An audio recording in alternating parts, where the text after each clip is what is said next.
আজকের ক্লাসে আমি তোমাদের ক্লাস 9-এর গণিত বিষয়ের চ্যাপ্টার 1 রয়েছে বাস্তব সংখ্যা অর্থাৎ রিয়েল নাম্বার। এখান থেকে কিছু ম্যাথ আমি সলভ করব। তো প্রথমে আমাদের সংখ্যা সম্পর্কে দেখো, বাস্তব সংখ্যা, তো সংখ্যা সম্পর্কে আমাদের কিছু ধারণা থাকা প্রয়োজন। তাহলে সংখ্যা নিয়ে আমরা কিছু আলোচনা করি। দেখো, প্রথমে রয়েছে কি স্বাভাবিক সংখ্যা। স্বাভাবিক সংখ্যা আমরা কাকে বলি? 1, 2, 3, 4 এইভাবে যত সংখ্যা আছে 50, 520 এইগুলো সবগুলোকে বলা হয় হচ্ছে স্বাভাবিক সংখ্যা, মানে এগুলোকে গণনার সংখ্যা বলা হয় বা স্বাভাবিক সংখ্যা বলা হয়। তো এখান থেকে যদি একটা প্রশ্ন তোমাদের আসে এমসিকিউতে বা অবজেক্টিভ হিসাবে, যে সবচেয়ে ছোট স্বাভাবিক সংখ্যা কোনটি, তাহলে এখানে দেখো সবচেয়ে ছোট স্বাভাবিক সংখ্যা হচ্ছে 1, কিন্তু সবচেয়ে বড় কিন্তু কোনো স্বাভাবিক সংখ্যা হয় না, কারণ এরপরে যত বাড়াবো এর কোনো শেষ হবে না। ঠিক আছে, তো এই জন্য স্বাভাবিক সংখ্যা হচ্ছে সবচেয়ে ছোট হচ্ছে 1। এরপরে আসছে দেখো, এরপরে আমি করব কি, হোল নাম্বারস মানে হচ্ছে অখণ্ড সংখ্যা। অখণ্ড সংখ্যা, অখণ্ড সংখ্যা কাকে বলে? দেখো, স্বাভাবিক সংখ্যার সঙ্গে আমি যখন এরকম লিখব 1, 2, 3, 4 বা বাদ বাকি যা কিছুই লিখি না কেন, এইগুলো পুরো কিন্তু অখণ্ড সংখ্যার দল। অর্থাৎ স্বাভাবিক সংখ্যার সঙ্গে যখন এই 0 অ্যাড হয়ে যাবে সেই সময় এটাকে বলা হবে অখণ্ড সংখ্যা। তো সবচেয়ে ছোট অখণ্ড সংখ্যা হচ্ছে 0।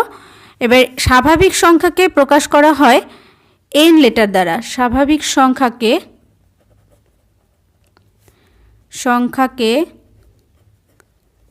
প্রকাশ করা হয় n দ্বারা। অখণ্ড সংখ্যা বা হোল নাম্বারস এদেরকে প্রকাশ করা হয়, অখণ্ড সংখ্যাকে প্রকাশ করা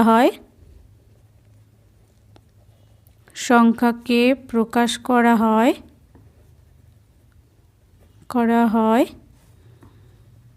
w দ্বারা।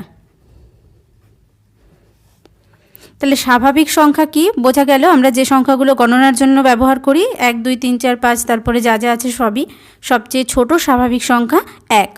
অখণ্ড সংখ্যা কাকে বলে? যখন স্বাভাবিক সংখ্যার আগে 0 অর্থাৎ 0 দিয়ে শুরু হবে তখন সেই সংখ্যাগুলোকে বলা হবে অখণ্ড সংখ্যা। এরপর আসি পূর্ণ সংখ্যা। দেখো এখানে 0, 1, 2, 3, 4 বাদ বাকি। এবার 0 যখন ডান দিকে তখন হলো 1, 2, 3, 4 প্লাস 0 যখন বাঁ দিকে আসবে তখন -1, -2, -3। তো এই যে 0টাও কিন্তু 0 একটা পূর্ণ সংখ্যা, কিন্তু 0 ধনাত্মকও নয় আবার ঋণাত্মকও নয়, মানে পজিটিভও নয় আবার নেগেটিভও নয়। 0 ডান দিকের এই সংখ্যাগুলোকে বলা হয় ধনাত্মক পূর্ণ সংখ্যা। ধনাত্মক পূর্ণ সংখ্যা তার মানে হচ্ছে পজিটিভ ইন্টিজার্স। আর বাঁ দিকের এগুলো যেহেতু নেগেটিভ অর্থাৎ মাইনাস দেওয়া আছে, বুঝতে পারছো, তাহলে এটা হচ্ছে নেগেটিভ বা ঋণাত্মক পূর্ণ সংখ্যা। ঋণাত্মক পূর্ণ সংখ্যা। তো এরপরে আমরা শিখব কি মূলদ সংখ্যা। দেখো মূলদ সংখ্যা কাকে বলে? দেখো দুটো পূর্ণ সংখ্যাকে যদি আমরা ভাগ করি 5 ভাগ 7 তাহলে 5/7 এরকম আসে। তো এটা কি সংখ্যা? এই ধরনের সংখ্যাকে বলা হয় কি মূলদ সংখ্যা। তো মূলদ সংখ্যা কাকে বলে যদি সংজ্ঞা হিসেবে আমরা লিখি তাহলে লিখব যে সকল সংখ্যাকে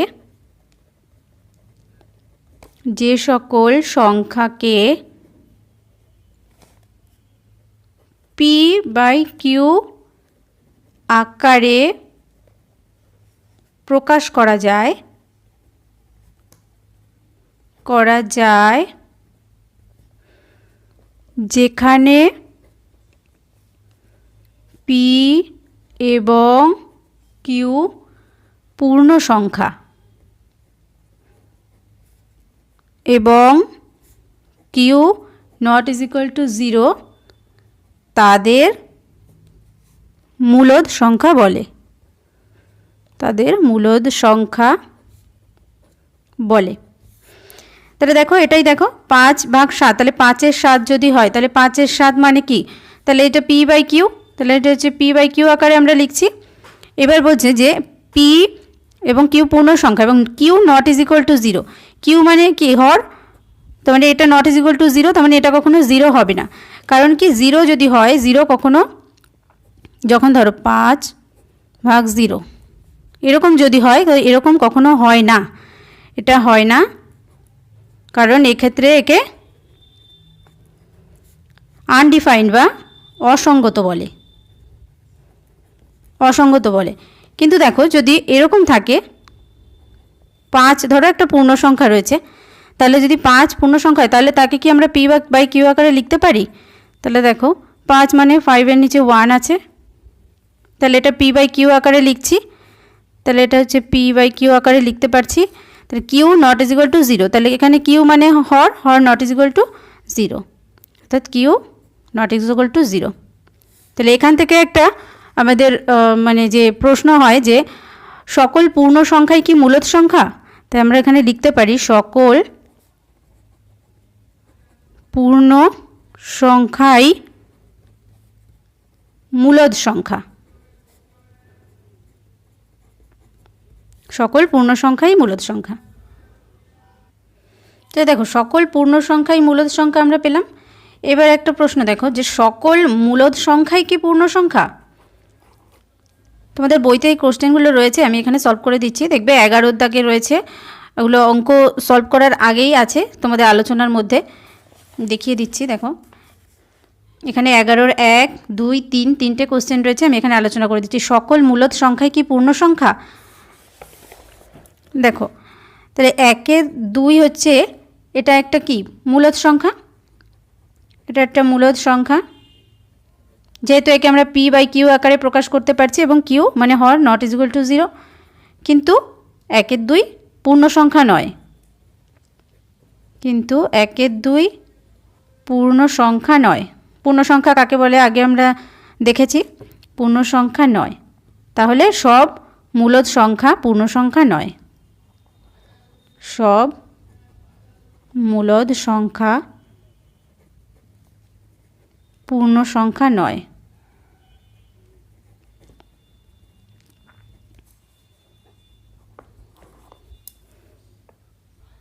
এরপরে আছে প্রতিটি পূর্ণ সংখ্যাই কি অখণ্ড সংখ্যা।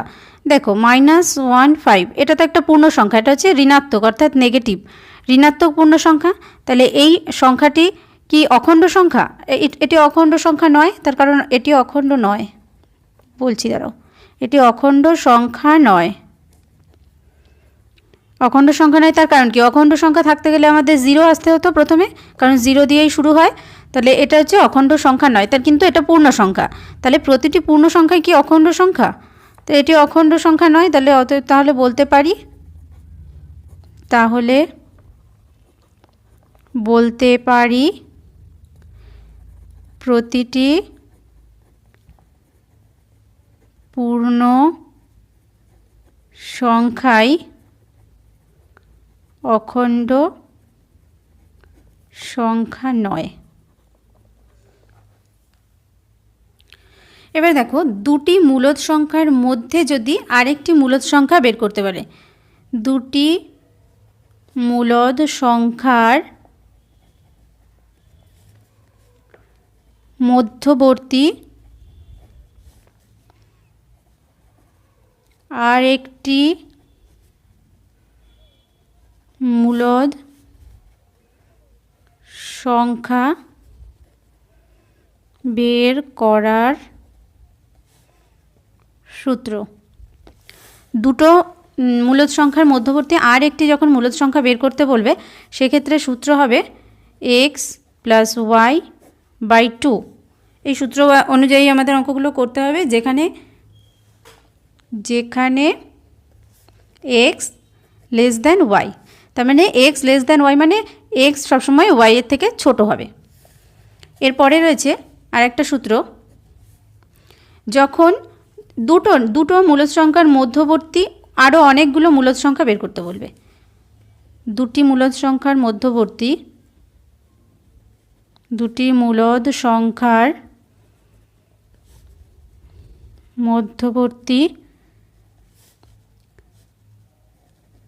আরও অনেকগুলি মানে সেখানে উল্লেখ করা থাকবে, তো সেটা হবে হচ্ছে এন। অনেকগুলি বা এন সংখ্যক মূলদ সংখ্যা বের করার নিয়ম বা সূত্র। তাহলে দুটো মূলদ সংখ্যার মধ্যবর্তী একটি যখন বের করতে বলবে তখন আমাদের এই সূত্র অনুযায়ী করতে হবে, যেখানে x y হবে। আর দুটো সংখ্যার মধ্যবর্তী n সংখ্যক মূলদ সংখ্যা বের করা। n সংখ্যক মানে যেটা উল্লেখ থাকবে, 3টে হতে পারে, 4টে হতে পারে, 5টি হতে পারে, সেই সংখ্যক মূলদ সংখ্যা বের করার নিয়ম। x plus D Y plus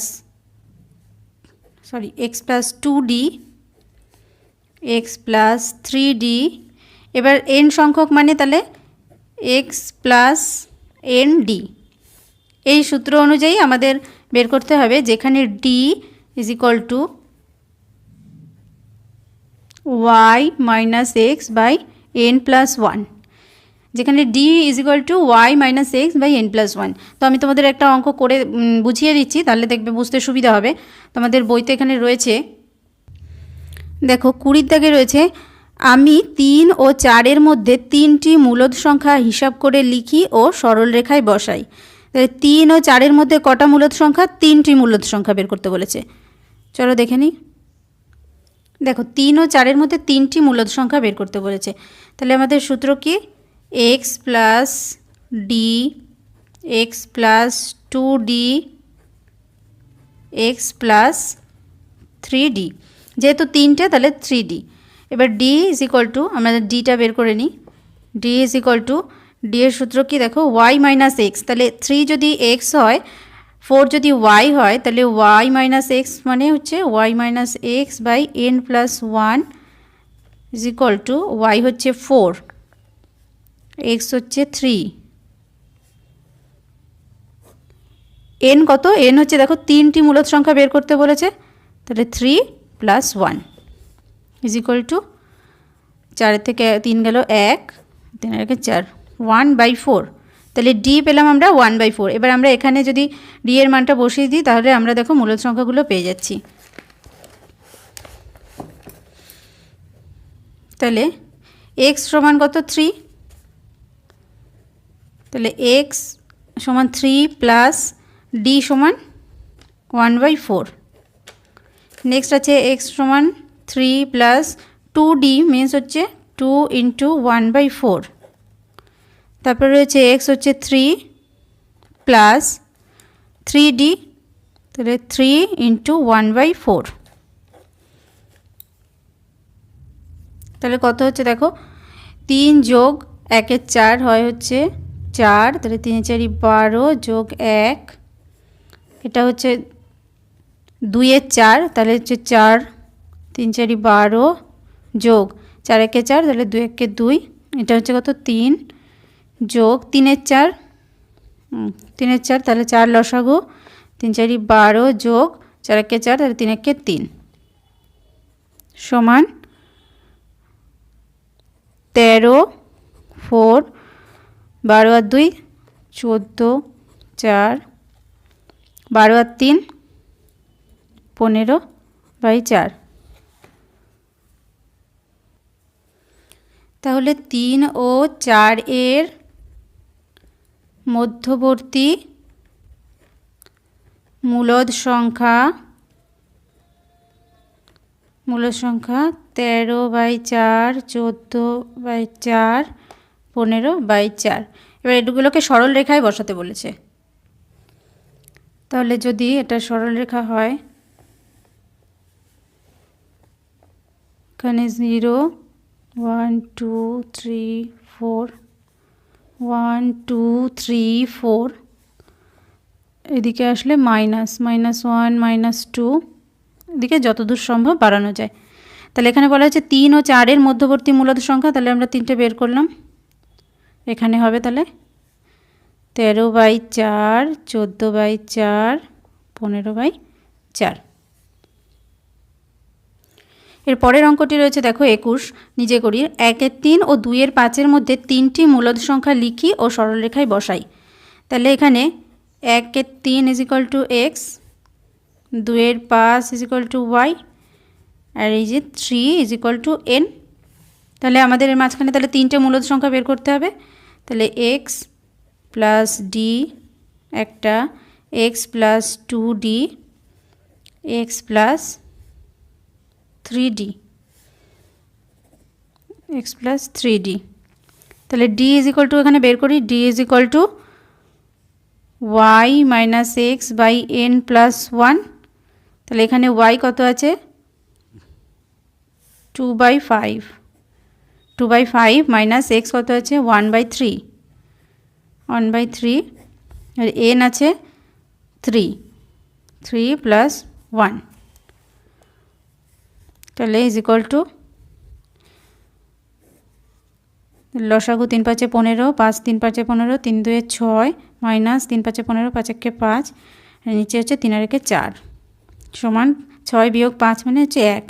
তাহলে 1-এর 15 গুণ 1-এর 4, তাহলে 1-এর 4 × 15 = 60। তাহলে d এর আমরা বের করলাম হচ্ছে d সমান 1-এর 60। তাহলে এখানে x সমান 1-এর 3, 1-এর 3 যোগ d সমান হচ্ছে 1-এর 60, এটা একটা। 1-এর 3 যোগ 2 গুণ 1-এর 60, তার মানে হচ্ছে 2/60। তারপর হচ্ছে x + 3d, তাহলে 1-এর 3 যোগ 3-এর 60, 3-এর 60 মানে 3 গুণ 1-এর 60 মানে 3-এর 60, একবারেই লিখলাম। তাহলে এখানে এটা কত হচ্ছে 60, 3 × 20 = 60, তাহলে 20 × 1 = 20 + 1, এটা হচ্ছে 60, 3 × 20 = 60, 20 যোগ 60 × 1 = 60, তো 2 × 1 = 2, তাহলে এটা হচ্ছে 60, 20 যোগ 3, তো এটা হচ্ছে 21/60, 22/60, এটা হচ্ছে 23/60।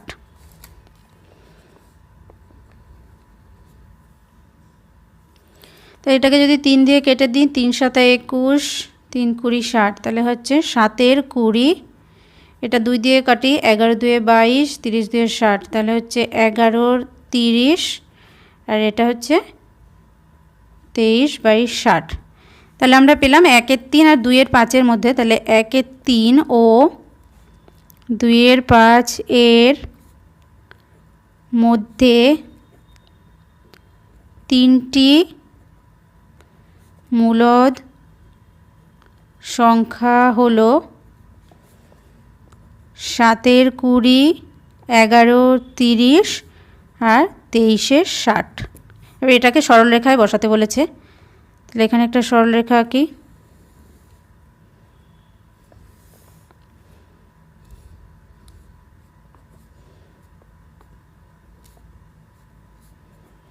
তাহলে 1-এর 3 আর 2-এর 5, তাহলে এটা যদি 1-এর 3 হয়, এটা ধরি 2-এর 5, তাহলে 1-এর 3 আর 2-এর 5-এর মধ্যবর্তী হচ্ছে এখানে 7-এর 20, 11-র 30, 23-এর 60। এরপরে আছে দেখো 22-এর দাগ, 1-এর 3 ও 1-এর 2-এর মধ্যে 3টি মূলদ সংখ্যা লিখি ও সরলরেখায় বসাই। তাহলে 1-এর 3 সমান x, 1-এর 2 সমান y, আর 3 হচ্ছে 3 সমান n। এবার সূত্র হচ্ছে x + d, x + 2d, x + 3d। তাহলে d এর মান আমরা বের করে নিই, d = y - x / n + 1। তাহলে এখানে y কত 1-এর 2,